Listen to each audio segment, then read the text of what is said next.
발표를 하도록 하겠습니다.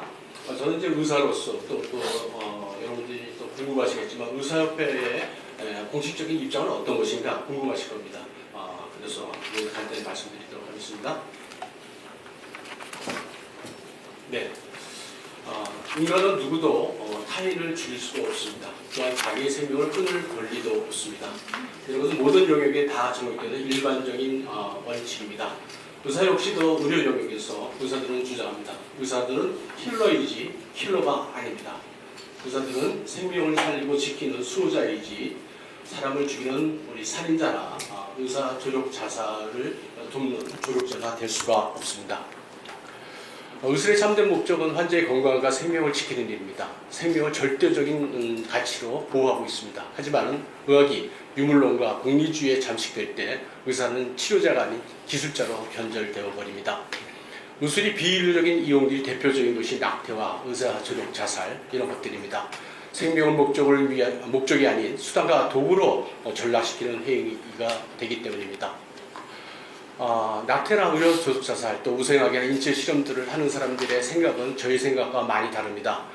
생명을 그 자체를 본질적으로 생명 그 자체가 중요하는데 이것을 효율로 보거나 인간의 능력으로 보거나 지능으로 보거나 이렇게 볼 때는 차이가 나게 되었습니다. 앞서서 조정현 의원이 오셔서 생명이 왜 중요한지 그 문답을 해야 된다고 그러는데 이 자리에 없어서 좀 아쉽긴 한데 분명한 해답을 드립니다. 인간의 생명은 그 존재 자체로 존중받아야 되는 존재입니다. 인간의 존재는 어떤 효율이나 능력이나 어떤 자기의 가진 것에 의해서 가치 판단을 받을 수 없습니다.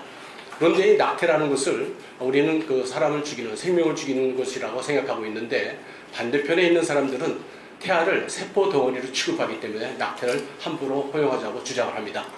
또한 의사 조력 자살 이것은 자살입니다. 여러분 자살이라는 것은 전염성이 매우 강합니다. 자살하는 가정의 그 친인척이나 가족들이나 지인들 중에서 남자는 8배가 더 많은 자살을 합니다. 여자의 경우는 9배나 많은 자살을 하게 됩니다. 이 위험한 자살을 허용하라고 특히나 노인이나 우리 보호받아야 될 약자들을 사회적 짐이 되니까 조력 자살로 없애버리자는 주장을 하고 있습니다. 있어서는 안 될 주장을 하고 있습니다. 또한 인체 실험을 마구 주장하고 있습니다. 또한 우생하고 그럴 적에 약자들은 핍박받게 되어 있고 오직 강자만이 살아남는 무서운 세상이 될 것입니다. 이런 두 가지 관점이 차별을 나누는 것은 하나는 생명을 존중하는 그 관점으로 바라보는 것이고 하나는 유물론과 공리주의적 관점에서 바라보는 것입니다. 우리 생명 존중을 하는 입장에서는 인간의 정의를 내재적 존엄성을 가진 그 자체, 인격체로 우리 보고 있습니다. 또한 의사들은 의술의 목적을 생명의 보호와 치유로 바라보고 있습니다. 또한 시작 역시 마찬가지로 모든 의사들은 정자와 난자가 수정된 그 순간부터라고 우리는 인정하고 있습니다. 일선에서는 뇌파설이나 심장 박동소를 주장하기도 하지만 모든 의사들은 난자와 정자가 수정된 그 순간부터 생명으로 인정하고 있습니다. 이렇게 되면 생명 존재의 입장에서는 모든 인권이 보호되고 약자가 보호되고 생명이 보호되는 그런 생명윤리가 확립되게 되어 있습니다. 하지만 반대로 유물론과 공리주의의 입장에서 바라볼 때는 인간을 단지 조작 가능한 물질이나 세포 덩어리로 보기 때문에 자기들 편의대로 경제적 효용성대로 사회적 도구로 의술을 이용하게 됩니다. 그렇기 때문에 생명의 시작을 자의적이고 가변적인 기준을 잡아서 하기 때문에 우생학이 정당화되고 생명이 상업화되는 것을 정당화시킵니다. 이러한 사조는 지금뿐만 아니라 수천 년 전에도 있었습니다. 지금부터 BC 5세기 때 이런 것들이 낙태와 그다음에 이 독약을 주는 이런 이 비인류적인 환경이 있었는데 그때 히포크라테스의 계통에 있는 의사들이 자정선언을 합니다. 그러면서 하는 말이 나는 누군가 요청해도 독약을 주지 않겠다. 그리고 낙태 도구를 주지 않겠다. 낙태와 또 안락사를 금지하는 선언을 하게 됩니다. 하지만 세상이 변하면서 공리주의와 또 유물론이 앞서가면서 우리는 전 인류가 가장 비극적인 사건으로 기억하고 있는 2차 세계대전이 일어났고 거기서 인체 실험과 대량 학살이 일어났습니다. 의학이 국가의 도구가 되어버렸습니다. 공리주의 참혹한 결과입니다. 유물론과 사회진화론을 대두되면서 독일의 나치가 불치병자들과 정신지체자들 30만 명을 거세했습니다. 정신병자 7만 명이 살해당했습니다. 저희 재판을 받은 뉴렌베르크 재판에서 20명이 의사였습니다. 일본 731 부대의 대장이 이시 중장이 의사였습니다. 의술이 이렇게 잘못 이용될 때 우리 모든 국민들과 시민들과 우리 인류가 고통받는 것을 우리는 알 수 있습니다. 의사들은 그럼 어떻게 생명을 시작하는 것을 알고 있고 또 이렇게 선언하고 다짐하고 있느냐. 히포크라테스 선서에 나온 것처럼 우리는 모든 낙태를 배격하고 또한 이 안락사나 의사 조족사를 배격하고 있습니다. 의사에게는 수정된 순간부터 자연사하는 순간까지 그 어느 순간도 인위적으로 의술을 사용해서 중단시킬 권리가 없습니다. 생명윤리 영역에서 가장 위험하게 생각되는 것이 바로 미끄러운 경사길 용접입니다. 이 자리에도 또 우리 조정희 의원이 또 생각나는 자리입니다. 왜 그러냐면 우리 사변적으로 어떤 주장을 할 수 있습니다만은 모든 인류는 우리가 걸어온 역사를 통해서 우리 경험을 통해서 우리가 경험하고 알 수가 있습니다. 피임과 낙태를 허용을 했을 적에 우리가 어떤 일이 벌어졌냐. 피임을 하지 않았습니다. 무분별한 성생활을 통해서 원치 않은 임신을 하게 됐고 그러다 보니까 자기가 침입된 그 임신을 낙태할 수 있는 권리를 달라고 주장을 해서 낙태가 허용하게 됩니다. 그러다 보니 인간의 욕망은 더 발전해서 동성애와 동성결혼과 또 내 성을 마음대로 바꾸자는 젠더주의까지 주장하게 됩니다. 아이를 죽이는 입장에서는 눈에 보이지 않는 배와 같은 작은 이 존재를 파괴하지 않을 이유가 없는 것입니다. 그래서 앞서 이상원 교수님 말씀하셨듯이 우리가 수정된 2주까지는 배아 파괴 여부를 허용하자고 그랬습니다. 이제 아이도 죽였고 배아 파괴도 이루어졌는데 그 다음에는 뭐 어떤 곳으로 나가겠습니까? 여러분 우리 주변에는 노약한 병약하고 나약한 분들이 요양원이나 요양병원에 많이 누워 계십니다. 하지만은 그럴듯한 표현으로 이분들을 빨리 죽게 하는 것이 우리에게 낫다, 구분해서 낫다 하면서 의사 조력 자살과 안락사를 우리 주장하고 법제화를 추진하는 세력들이 있습니다. 여러분 전 세계적으로 안락사와 낙태를 허용한 나라, 동성애를 허용한 나라에서는 마약이 허용되고 있습니다. 그런 나라에서 또 특징적인 것이 이런 올바른 이 진리와 또 생명 존중의 목소리를 막기 위해서 차별금지법, 평등법으로 입을 막고 있습니다. 이런 사회는 전국적으로 가정이 파괴되어 있고 우리 모든 인류는 인간사의 파멸로 가게 되어 있습니다. 초기 인간 세계의 단계를 타협하게 되면 결국 인간 생명 전체가 같이 잃게 되는 것입니다.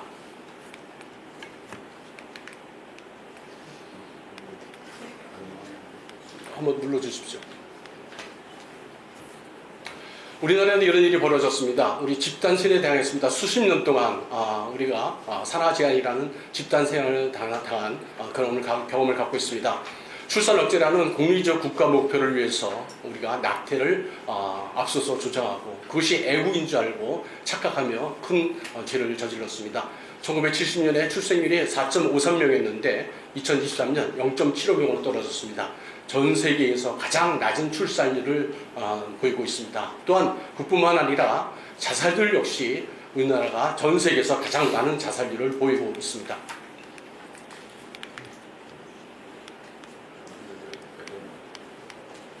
그 전에 네, 그 전으로 가주십시오. 그 전으로 한번 다시 가주십시오. 네, 그 다음으로 가주실까요? 네. 이렇게 태아의 생명이나 생명이 위협받고 있는 데는 사회적인 이유, 경제적인 이유 이런 것들이 이제 나타나게 됩니다. 하지만 인간의 생명은 경제적인 여건이나 사회적 상황에 따라서 그 존엄성이 절대 변질되거나 결정될 수 없는 조건부 가치가 아닌 절대 가치인 것을 우리는 알고 있습니다. 그러기에 의사들 역시 마찬가지로 사회적 경제적 사유가 이 생명권을 훼손할 수 없다는 것이 의사들의 입장입니다. 다음 슬라이드 주십시오. 최근에 가장 문제가 되고 있는 것이 그 약물 낙태입니다. 의술이 잘 사용되었을 때는 인류에게 큰 유익이 됩니다만 이런 의학의 발달이 윤리적인 그런 기준을 벗어났을 적에 인간에게 큰 해를 끼치게 됩니다. 먹는 약태약이라고 있습니다. 이것은 두 가지 약 작용을 합니다. 한 가지 작용은 아이가 어머니의 배 안에 자궁에 있을 적에 아이에게 공급되는 혈관을 막아서 영양과 상소를 중단시켜서 아이를 죽게 만듭니다. 또 하나는 작용은 강제로 태아를 자궁 밖으로 밀쳐내서 아이가 엄마 밖으로 나오게 하는 것입니다. 가장 안전해야 될 어머니의 몸이 아기의 무덤으로 바뀐다는 비극적인 사실을 우리는 알 수가 있습니다. 이런 것을 그냥 보고 있을 수가 없게 이런 법들이 꼭 필요하다고 생각됩니다. 낙태를 주장하는 사람들이 주장을 야기하고 있습니다. 전 세계적으로 낙태가 허용되고 있는데 우리도 따라가야 되지 않느냐? 그것은 거짓말입니다. 전 세계 195개국 중에서 낙태를 전면 금지한 국가는 131개국입니다. 나머지 3분의 1 국가에서 일부 허용이 되고 있습니다. 그것도 조건부로 허용되고 있는데 그 중에서도 대부분은 임신 12주 이하로 엄격히 규정하고 있습니다. 하지만 안타깝고 참 그런 비극적인 일이 우리나라에도 일어나고 있습니다. 이런 엄중한 사실이 있는데도 박지원 의원님과 이수진 의원님, 남승 의원님, 손설 의원이 모자버금고 개정안을 발의하셨습니다. 하지만 이런 기준들은 낙태 전면 허용을 하자는 주장으로서 이런 글로벌 기준에 극단적으로 일탈하는 그런 법안이 아닐 수가 없습니다. 다음 슬라이드 주실까요? 그래서 낙태에 대해서 우리가 어떠한 그 원칙이나 기준이 있어야 된다고 생각합니다. 그래서 저희들은 생명보호 3대 원칙을 주장합니다. 첫 번째, 모든 생명은 보호받아야 됩니다. 두 번째, 낙태나 의사 조력 자살이 돈벌이 수단이 되어서는 안 됩니다. 세 번째로, 의료인의 전문직 양심과 종교적 신념에 반대하는 그런 낙태나 의사 조력 자살을 법으로 강요할 수 없다는 것입니다. 다음으로 의사 조력 자살에서 보겠습니다. 의사 조력 자살은 1980년대 제키복이라는 미국 의사가 독약을 통해서 환자를 죽이는 일이 벌어졌습니다. 이 사람은 그 미국 의사협회에서 의사 면허증을 박탈당했습니다. 하지만 이 사람은 계속 주장을 하고 그러던 와중에 1997년에 미국 오리건 중에서 존엄사법이라는 의사 조력 자살을 통과시킵니다. 존엄사법이라는 것은 왜 이렇게 들으니까 이상하게 들 텐데 말만 그렇게 붙인 겁니다. 저희들이 조심해야 될 게 바로 이 언어 전쟁에서 조심해야 됩니다.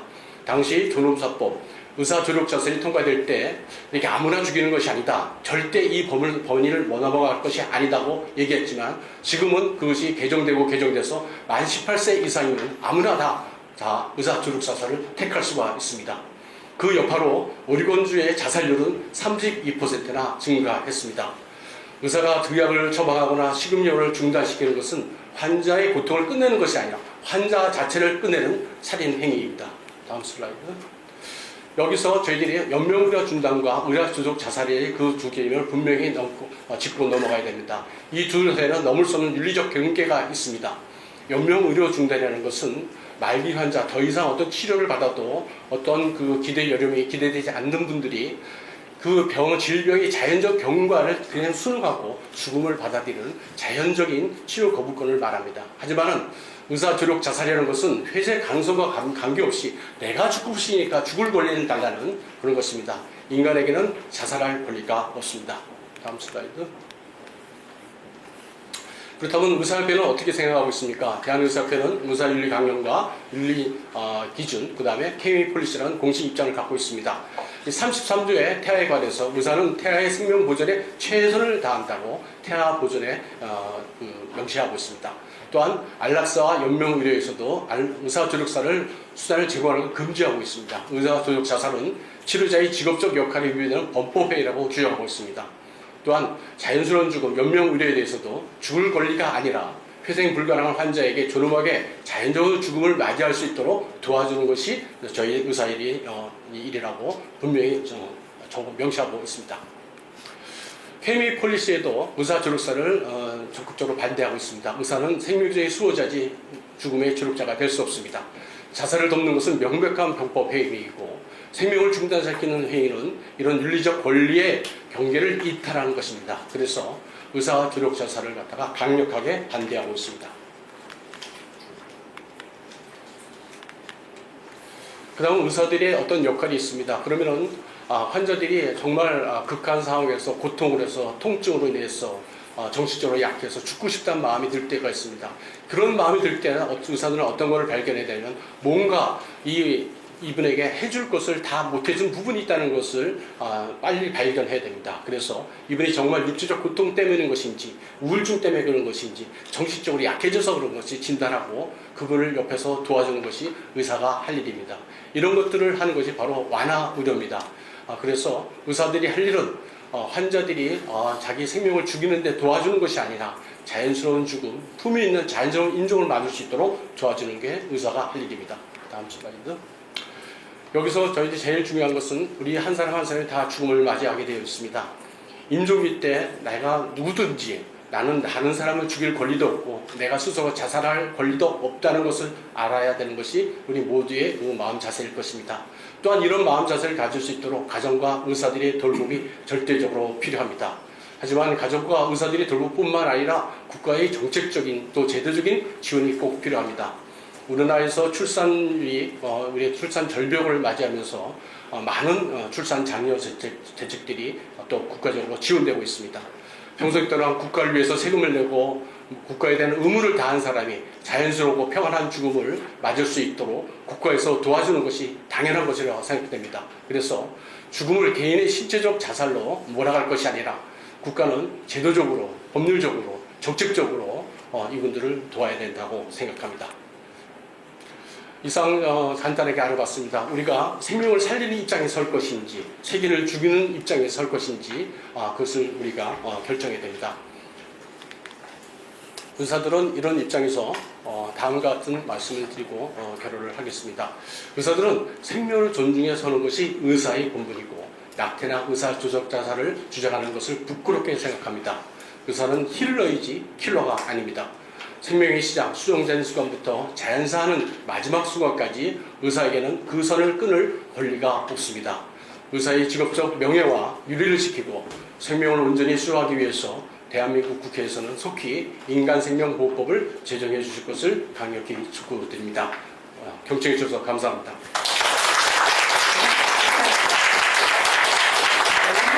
오늘 의사의 입장에서 우리가 태아 생명부터 사람이 죽을 때까지 이 생명의 어떤 존중, 이 생각만 있으면 우리가 생명을 위해서 어떻게 행동해야 되고 의사로서 어떤 것이 중요한 것인지에 대해서 오늘 말씀해 주셨으면 좋을 것 같습니다.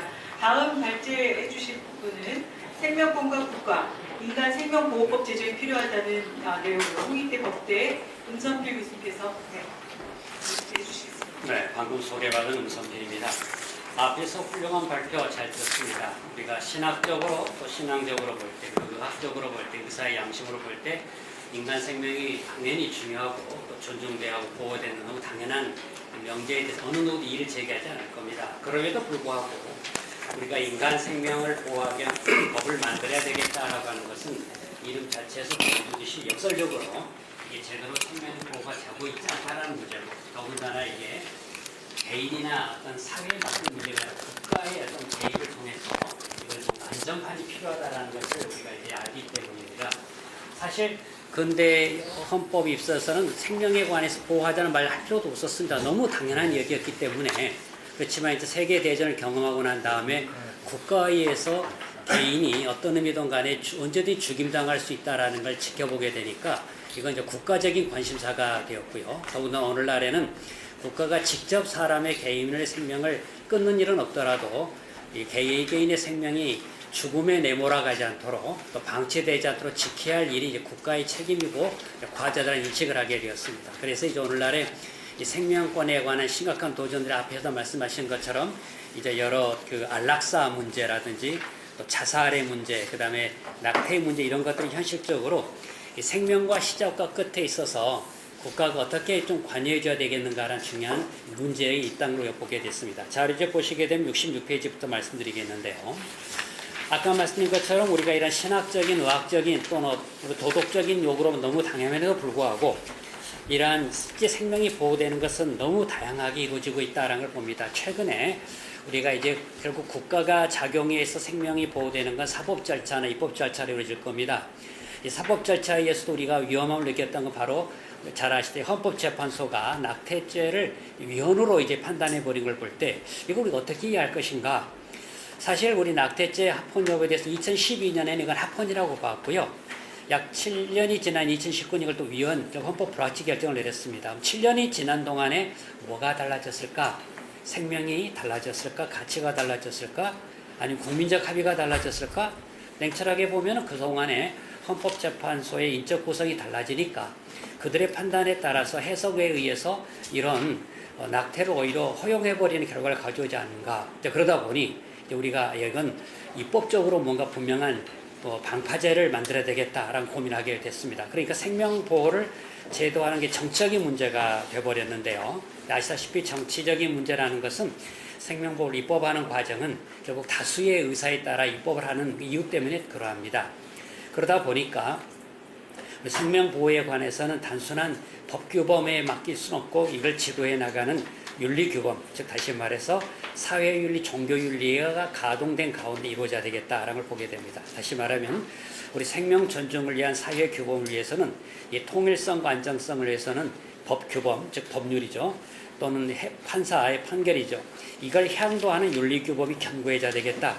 다시 말하면 생명보호의 제도화를 굳건하게 하기 위해서는 생명을 존중하는 윤리, 바로 이것이 강조돼야 되겠다. 이건 누가 할 것인가? 사실 입법자들이 법률을 만들지만 그 전에 시민운동과 종교단체 역할이 대단히 중요하다. 이 생명을 존중하고 자살과 고독사를 막아주는 이런 종교단체의 역할이 대단히 크다는 걸 미리 꼭 확인할 필요가 있습니다. 그러한 전제하에서 우리가 그러면 생명보호법을 만든다고 하면 어떤 내용으로 만들어야 될까? 당위성은 다 인정합니다. 그러면 이제 우리가 이제 법을 막상 만들려다 보면은 입법이라고 하는 건 소위 백지 상태에서 법을 만들지 않습니다. 기존에 있던 법 가운데 모순과 저촉되지 않는 범위 내에서 법을 만들어야 되게 되는데요. 그러면 현재 우리 현행 법 체계 내에서 인간 생명을 존중하는 법률이 이미 몇 가지가 있습니다. 알다시피 모자보건법이 있고, 그 다음에 자살 예방법이 있고, 고독사 예방법이 있고, 또 연명치료 결정법이 있습니다. 그 외에 또 생명을 침해하는 걸 처벌하는 형사법이 있습니다. 이거 외에도 또 인간 또는 생명을 대상으로 연구하는 법률로서 생명윤리법이 있고 생명공학육성법이 있습니다. 심지어 인간 위의 생명을 존중하지 않는 동물보호법이 있습니다. 사실 동물법을 잘 읽어보게 되면 우리나라는 대단히 놀라운 나라에서 심지어 태아보다도 동물을 더 보호하고 있는 나라인 걸 보게 되는데요. 이런 기이한 현상을 우리가 막기 위해서 우리 법체계가 좀 뭔가 정비될 필요가 있지 않겠는가.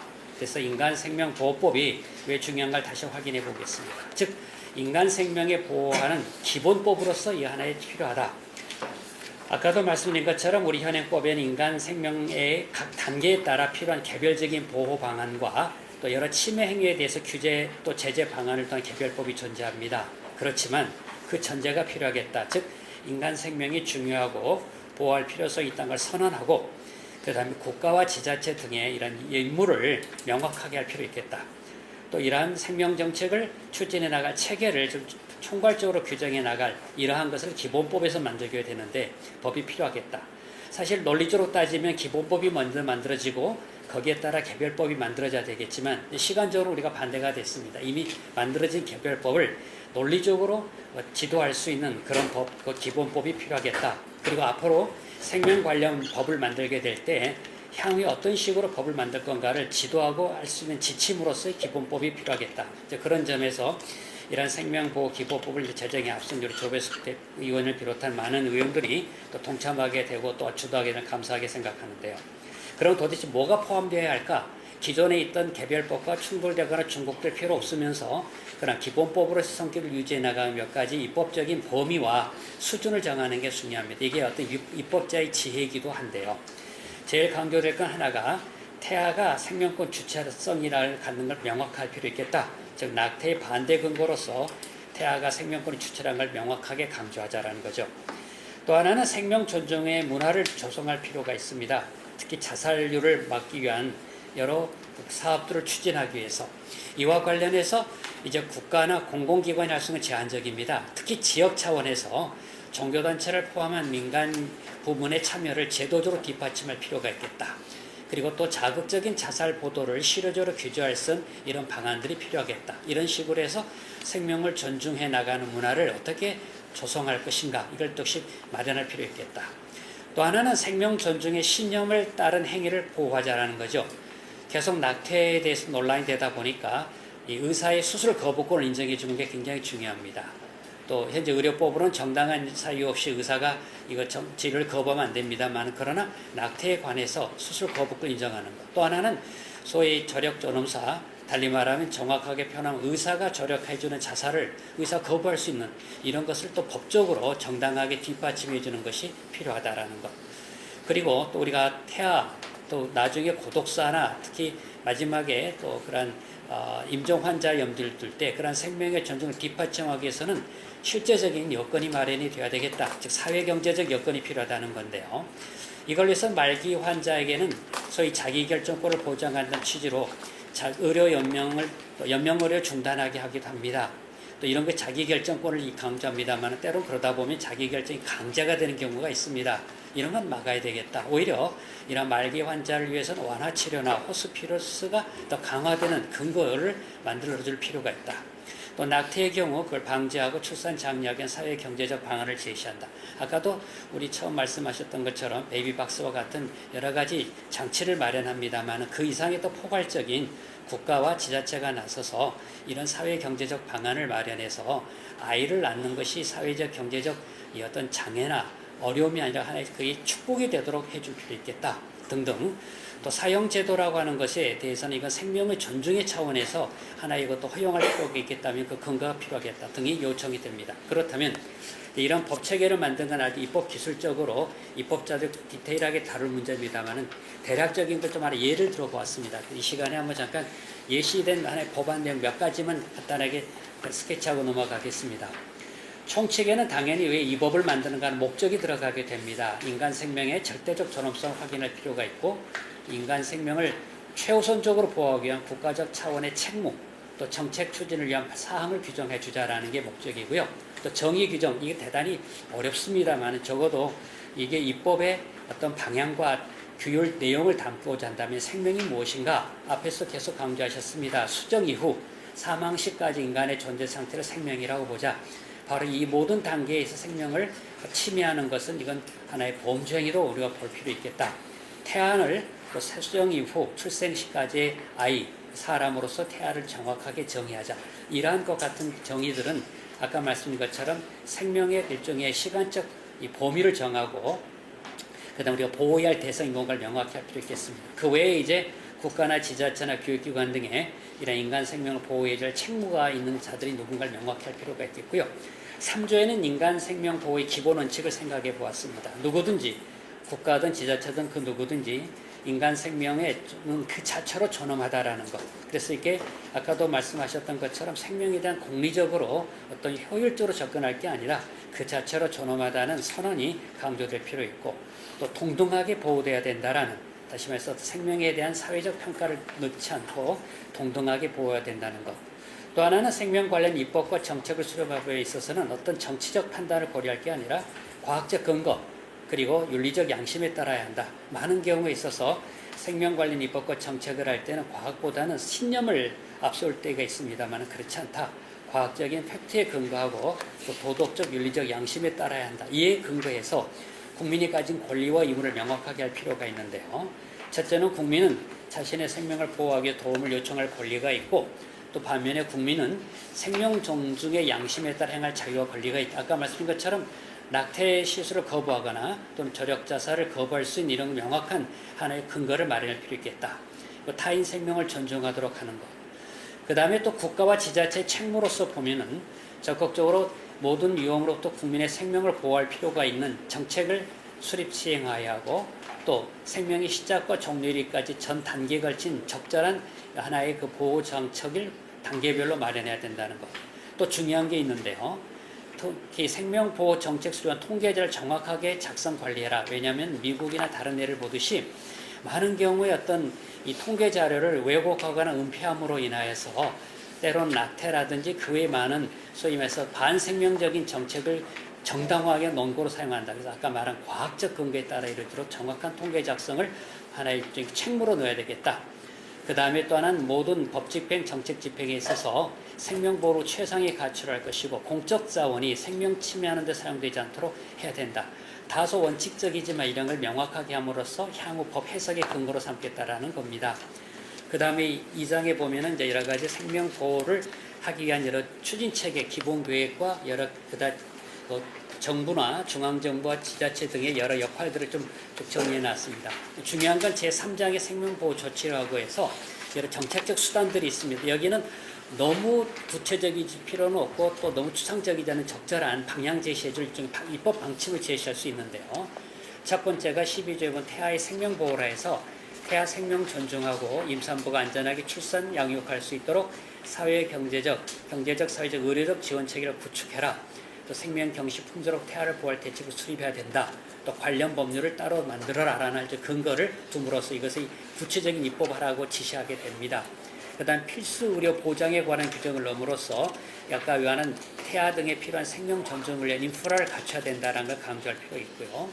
그 다음에 14조는 자살 예방 및 위기 개입을 통해서 여기 나와 있는 것처럼 자살을 막을 수 있는 여러 시스템을 갖추도록 국가가 노력해야 된다는 걸 강조할 수가 있습니다. 그 다음에 또 고독사 방지를 위해서 구체적인 여러 정책적 방향을 제시할 필요가 있고요. 특히 또 16조는 자연스러운 죽음 배려. 이에 대해서는 이제 많은 용어, 특히 존엄사란 용어의 위험성을 의도적으로 고려한 내용이 있습니다. 국가는 국민의 자연스러운 죽음을 위해서 필요한 호스피스나 완화 의료 강화를 지원해야 된다. 또 관련 법을 만들어서 입법적으로 뒷받침해야 된다라고 강조할 필요가 있습니다. 또 범죄로부터 보호를 통해서 생명을 앗아가는 범죄는 비례적 처벌을 해나가고 또 보호해라는 국가의 책무를 강조할 필요 있겠다. 또 생명윤리 심의에 관한 규정도 넣어서 나중에 이 과학기술 발전이 어떤 영향을 미치는가 냉철하게 평가할 수 있도록 하는 근거를 마련할 필요 있겠다. 그 다음 또 하나 사장은 하나의 생명 존중 문화 영역에서는 국가 이상의 여러 또 지자체와 시민단체가 관련 영역이 있는데요. 생명 존중 문화를 조성해 주기 위해서 여러 가지 민간단체 협조가 있다. 범국민적 일종의 사업을 추진할 필요 있겠다. 이와 관련해서 생명 보호의 날을 한번 잡아보자. 이렇게 한번 생각했습니다. 이렇게 해서 한번 생명 보호의 날, 생명 보호 주간을 정할 수도 있고 특히 교육해 나가는 걸 또 강조할 필요 있습니다. 생명 보호 교육은 교육기관 등등에서 생명보호 교육을 실시해야 된다. 그리고 또 이는 포상은 타인의 생명을 구하는 자를 생명 수호자로 지정해서 이런 사람을 대단히 예우해 주자. 대한민국이 민주화 유공자 예우한다지만 사실 더 중요한 건 이런 생명 수호자를 존중해 준 게 더 이상이 돼야 되지 않겠는가 하는 게 오늘날의 풍조가 되어버렸습니다. 나머지 보측으로서는 이걸 뒷받침하기 약간 인프라가 있는데요. 전문 인력 양성해 나가기 위해서 이런 시책이 필요하다. 민간단체 지원해 줄 게 필요하다. 그 외에 나머지 기술적인 것들이 더 있습니다만 이런 것들을 통해서